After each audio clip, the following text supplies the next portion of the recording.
Hello বন্ধুরা, সবাই কেমন আছো? আশা করি ভালো আছো। আজকে আমি কি রান্না করছি দেখো, এখানে অনেকগুলো শসা কেটে রেখেছি। এই শসাগুলো একটু নুন হলুদ মাখিয়ে নিয়েছি। এই শসাগুলো আমি ভাজা করব। তোমরা চাইলে একবার বাড়িতে রেসিপিটা বানাতে পারো। কড়াই গরম হয়ে গেছে, গরম তেলে আমি দেখো শসা ভাজাগুলো দিয়ে দিলাম। এই শসা ভাজাগুলো খেতে কিন্তু খুব সুন্দর হয়। তোমরা চাইলে একবার বাড়িতে বানাতে পারো।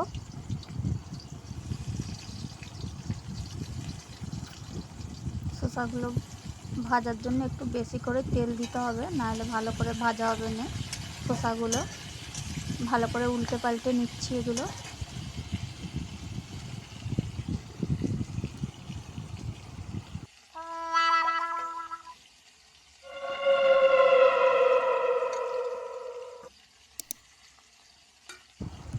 আর একটু নরম হওয়ার জন্য দেখো একটা থালা চাপা দিয়ে দিলাম, যাতে একটু নরম হয়ে যায়, তবে তাড়াতাড়ি একটু ভাজা হবে।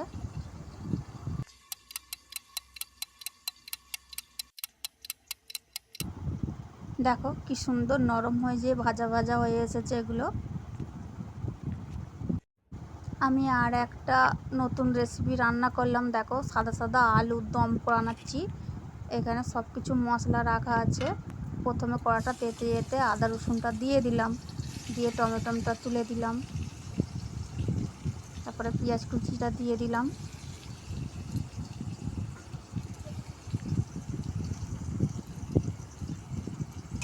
এবার একটু নাড়াচাড়া করে নেবো, একটু ভাজা ভাজা হয়ে গেলে।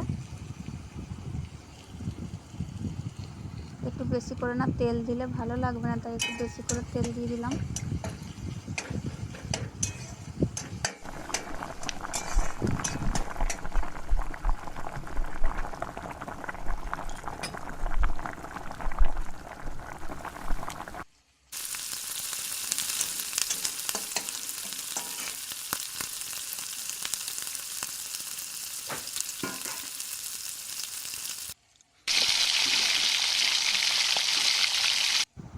এবারে 1 চামচ হলুদ দিয়ে দেবো।